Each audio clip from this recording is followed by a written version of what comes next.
Bonjour à tous et bienvenue à votre bulletin de nouvelles de la Haute-Gaspésie, une présentation de TC Média et de Télévision Haute-Gaspésie. Mon nom est Dominique Fortier, j'ai à ma gauche M. Louis Laflamme avec beaucoup moins de cheveux que la semaine dernière. En effet. Bonjour Louis. Bonjour Dominique.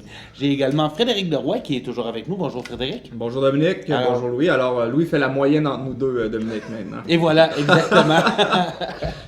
Et une semaine faste en actualité. Et le tout a commencé vendredi dernier, alors que les députés Gaétan Lelièvre et Sylvain Roy, députés de Gaspé et de Bonaventure du Parti québécois, interpellaient le ministre Sébastien Proulx, ministre responsable de la région, pour parler des différents dossiers de l'actualité gaspésienne. Et mon collègue Louis a suivi avec beaucoup d'attention cette interpellation. Alors, qu'est-ce qui en est ressorti, mon cher Louis? Bien, pendant ces 2 heures d'interpellation-là, Dominique, il y a plusieurs sujets qui ont été discutés, notamment le dossier du train a beaucoup été discuté. Il y a aussi toute la politique énergétique du gouvernement du Québec. Il faut dire d'abord que l'interpellation portait sous le thème « La Gaspésie et les îles de la Madeleine délaissées par le gouvernement libéral ».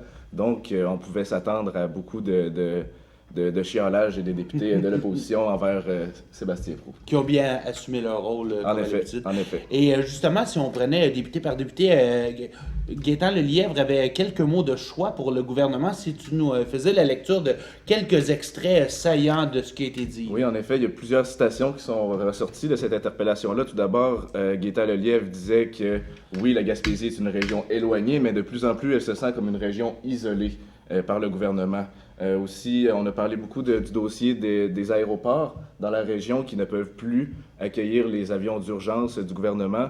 En effet, Gaétan Lelièvre disait qu'un billet d'avion de Gaspé jusqu'à Québec, ça coûtait 1 600 $ et que c'était tout à fait inacceptable que ce soit pas accessible pour les citoyens aujourd'hui. Ça coûte beaucoup moins cher d'ailleurs de juste y aller simplement en auto. En effet. Et des billets en Europe, beaucoup moins dispendieux qu'un billet intra-Québec, donc c'est un peu scandaleux aussi.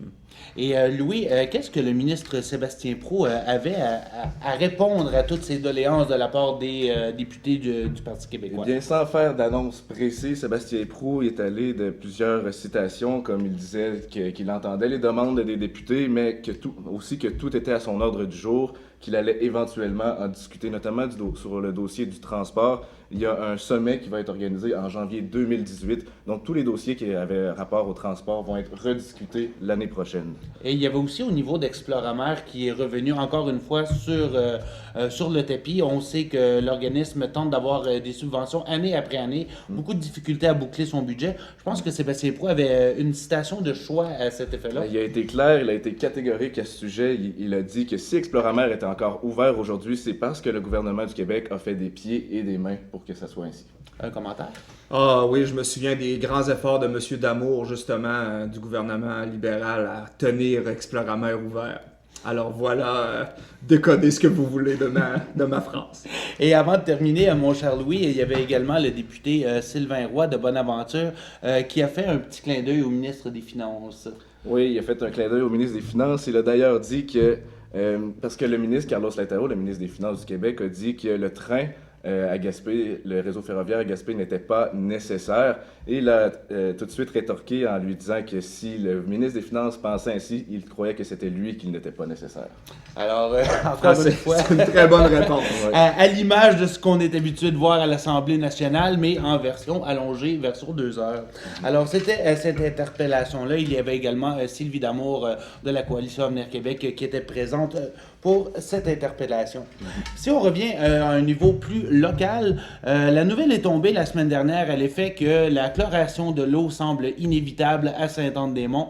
Alors, on en a fait l'annonce par le biais d'un rapport de la firme Arakis Consultant qui a conclu qu'il s'agissait de la meilleure façon de chlorer l'eau. On avait évoqué d'autres options comme l'ultraviolet notamment, mais ce qu'on explique, c'est que oui, on peut faire un traitement à l'intérieur de la cuve, mais que le UV n'aide pas à enlever les bactéries à l'intérieur des tuyaux qui vont jusque dans les différents foyers.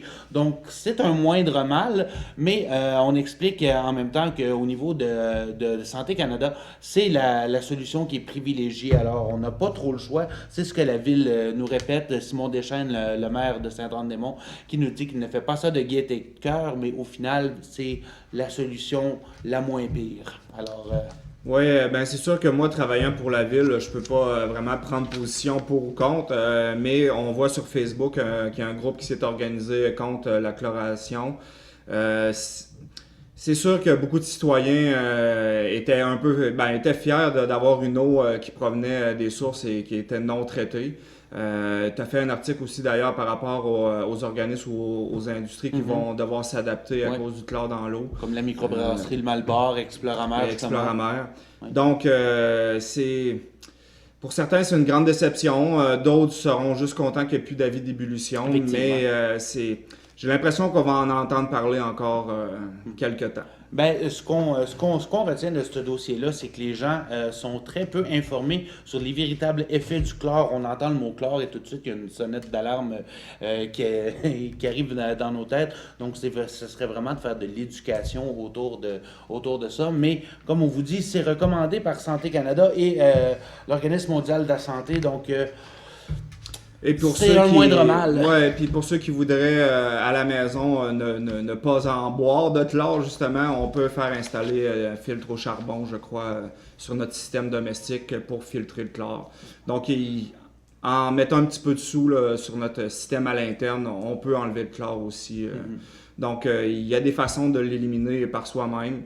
Mais j'ai hâte de voir un peu comment tout ce dossier-là va tourner parce que j'avoue qu'il y a une bonne partie de la population qui l'avale de travers. Oui, très bien choisi. Et justement, on devrait avoir des nouvelles puisque les appels d'offres ont été lancés et d'ici l'automne, on croit que le système pourrait être en place. À suivre.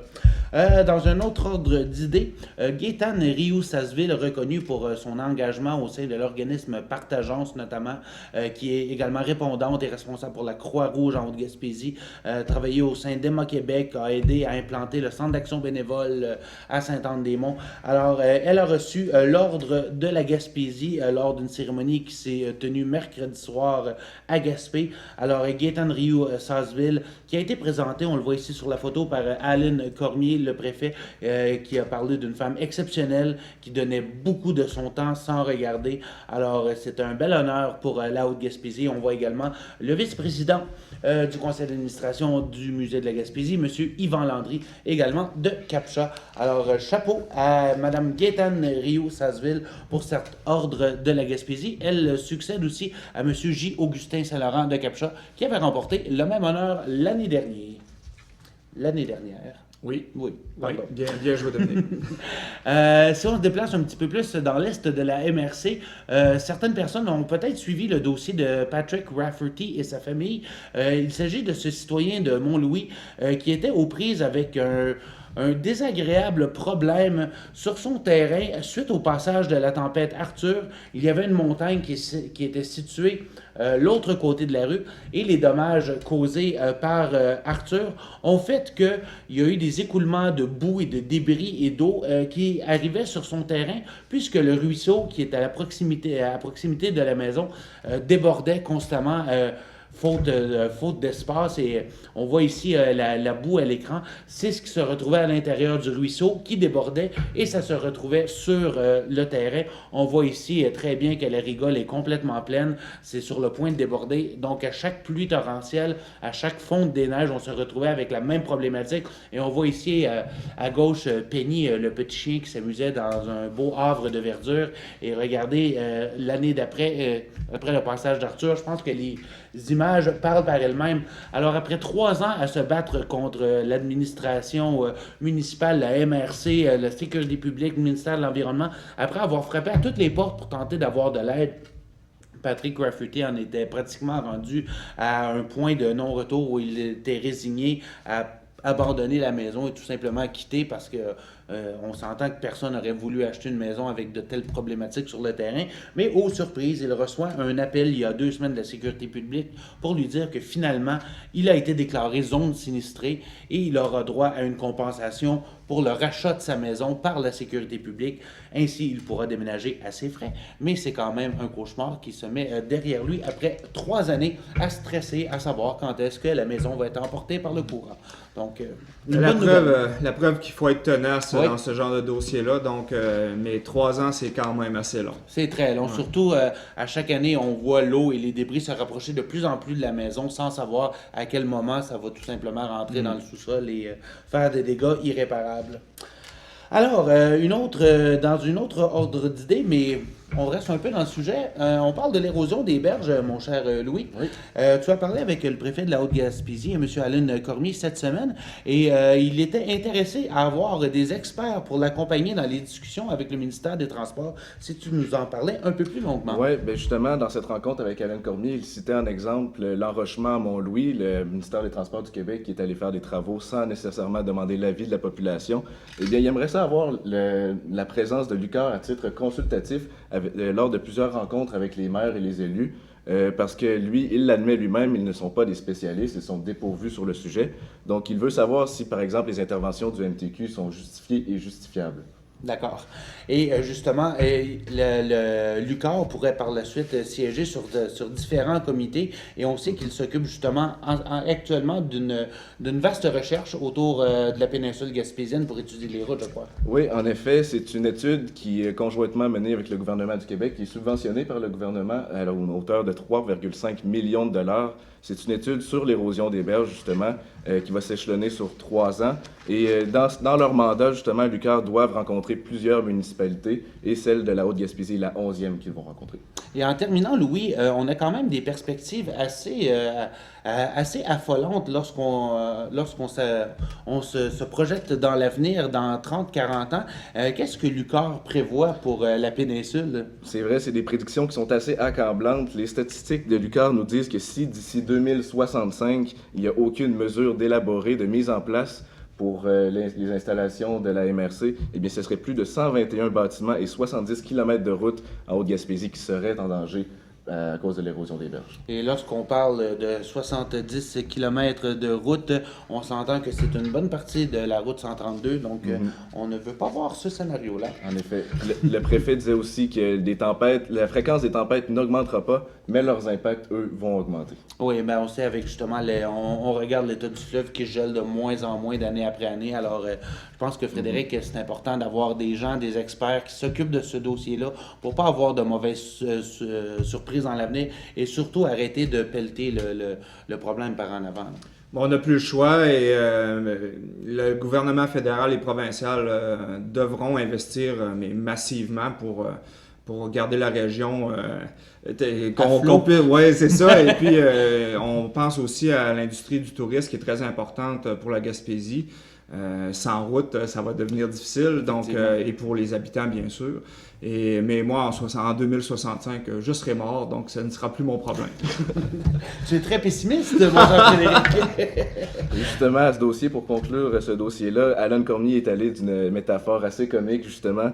Il comparait ces consultations-là à comme si on était à la voix. Il disait que lui, Alain Cormier, ou bien les maires joueraient le rôle d'Isabelle Boulay, tandis que l'UQAR jouerait le rôle de Paul Darèche. Et voilà, une façon très, très amusante et imagée d'exposer le dossier. Sur une note un petit peu plus sérieuse, les actionnaires d'Orbit commencent à vivre des moments plutôt angoissants. Un des actionnaires qui a d'ailleurs investi plusieurs dollars dans Orbit, M. Lorenzo D'Alesio, souhaite une relance rapide des activités et on évoque la possibilité de demander à nouveau au gouvernement de venir en aide à Orbit. On sait que dans le passé, Développement économique Canada et Investissement Québec ont tous deux investi en grande partie dans Orbit à la hauteur de plusieurs millions. Ce que souhaite M. D'Alesio, c'est que les gouvernements continuent à investir, histoire que les actionnaires ne perdent pas tout ce qu'ils ont investi jusqu'à maintenant dans Orbit. Il y a même une pétition qui a été créée à cet effet. On peut se rendre sur la page Facebook de Nouvelle Haute-Gaspésie et chercher l'article sur les actionnaires d'Orbit qui sont inquiets et on aura un lien vers la pétition afin d'encourager les gouvernements à continuer à aider Orbit. Frédéric, est-ce que les gouvernements devraient continuer à investir dans Orbit? Ouais, ben présentement, l'investissement dans des entreprises privées par le gouvernement, si on pense à Bombardier, à mauvaise presse, c'est pas ce qui, je dirais, plaît beaucoup à la population, sans savoir un peu vers où ça va mener. Par contre, je peux comprendre monsieur qui est investisseur aussi, qui disait vouloir éviter peut-être même un rachat à l'étranger et que les petits investisseurs perdent leurs billes. Donc, c'est un dossier complexe. J'aimerais beaucoup plus qu'Orbit soit capable d'aller chercher des partenaires financiers au privé et de relancer l'affaire. Mais si les garanties sont solides et que le gouvernement peut ravoir son argent par la suite, donc un prêt ou quelque chose du genre, c'est à analyser, mais il faut être prudent parce que présentement dans la population, que le gouvernement investisse dans des entreprises privées, il n'y a pas beaucoup de monde qui sont chauds à l'idée avec justement l'histoire de Bombardier, entre autres. Donc j'ai hâte de voir, mais c'est sûr que le potentiel et ce qu'on peut voir qu'Orbit pourrait offrir à la région par la suite, c'est sûr qu'un Orbit qui fonctionnerait bien, ça pourrait être très intéressant pour la région, mais en même temps, on n'a pas eu encore, on n'y a pas encore goûté. Là. On n'a que des productions artisanales, donc on a la recette, mais on n'a pas encore prouvé qu'on pouvait faire rouler la business. Donc, soyons prudents. Mais je peux comprendre monsieur qui a investi de l'argent là-dedans. Mais en même temps, quand on investit dans une entreprise, quand on achète des titres boursiers, c'est un risque. Oui. Et tout peut faire basculer un titre. Donc, quelqu'un qui met de l'argent dans une entreprise comme ça en achetant des actions, doit considérer à la limite qu'il met de l'argent qu'il perd. Donc, surtout dans une entreprise justement qui est considéré un start-up, donc ça demeure un risque à tous les niveaux. Donc c'est facile pour moi de dire ça, parce que je n'ai pas investi et je n'investis pas en bourse justement parce que c'est très risqué. Mais c'est ça, il faut connaître les risques et le gouvernement ne peut pas toujours sauver la mise. Donc on verra. On verra, effectivement. Et mon cher Louis, tu étais présent la semaine dernière pour la finale régionale de secondaire en spectacle. Oui. On a quelques images, on les écoute immédiatement après la pause et tu pourras nous en parler un petit peu plus par la suite. Je m'appelle Zachary, je suis amputé à la jambe gauche. Ça, c'est fait pourquoi? Ça, c'est de la fibre de carbone. J'étais super contente d'avoir ma nouvelle prothèse. En plus, avec un pied spécial. Ma nouvelle prothèse, ça tourne mieux, puis ça va beaucoup mieux. Là, je me dis, ouais, je suis capable. J'aime déjà jouer au hockey, puis j'aime jouer avec mes amis, fait que les deux ensemble, c'est super amusant. L'association des aptitudes, ça m'aide beaucoup. Ça, c'est ma jambe quand j'avais 3 ans, 4 ans.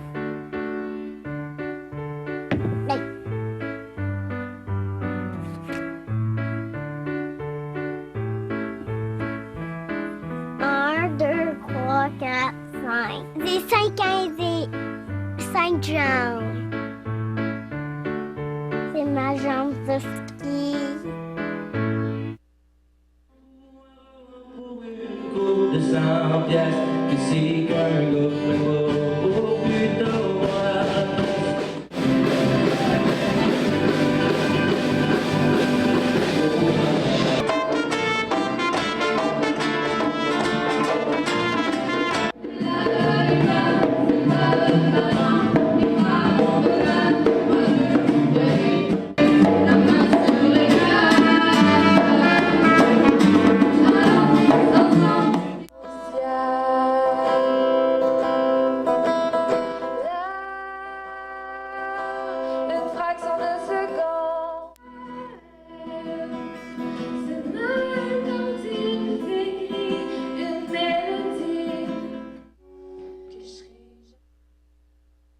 Avril dernier se tenait la finale régionale de secondaire en spectacle à l'école de l'Escabelle à Cap-Chat, une finale régionale où plusieurs talents de la Gaspésie ont pu fouler la scène.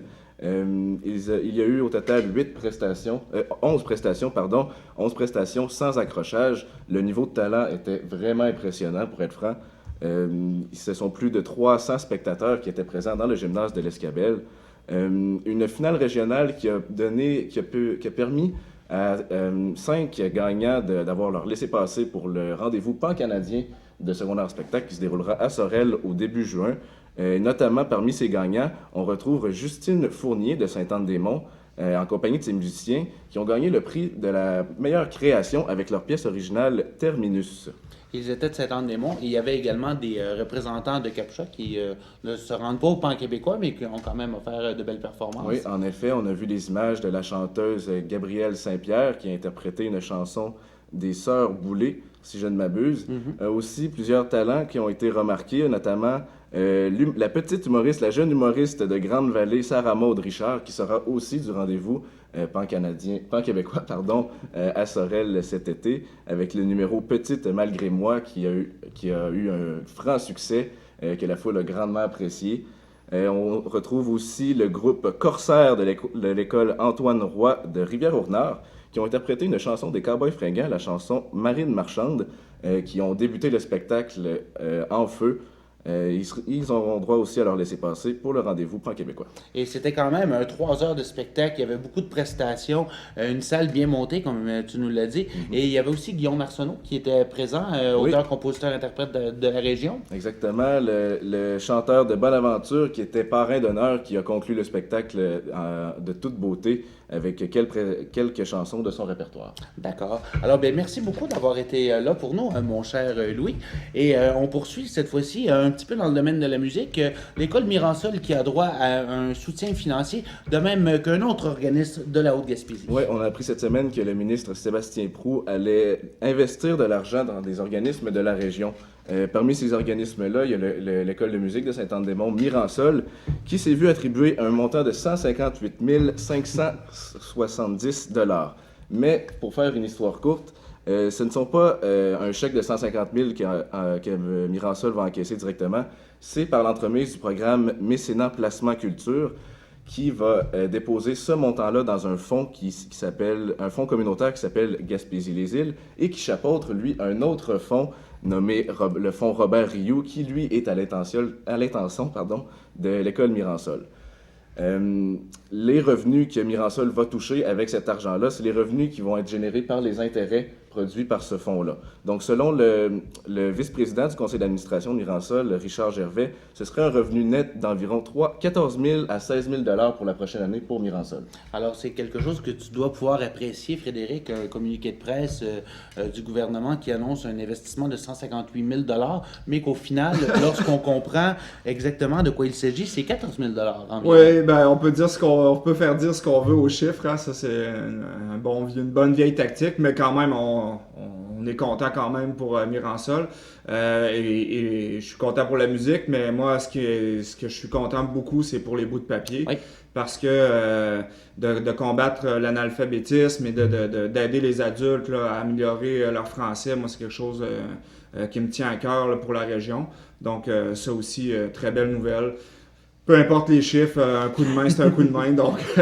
Et dans le cas des bouts de papier, c'est une augmentation de leur financement d'environ 10 000 $ pour cette année. Au total, c'était, je crois, 6 organismes gaspésiens qui se partageaient la somme de 135 468 $. Exactement.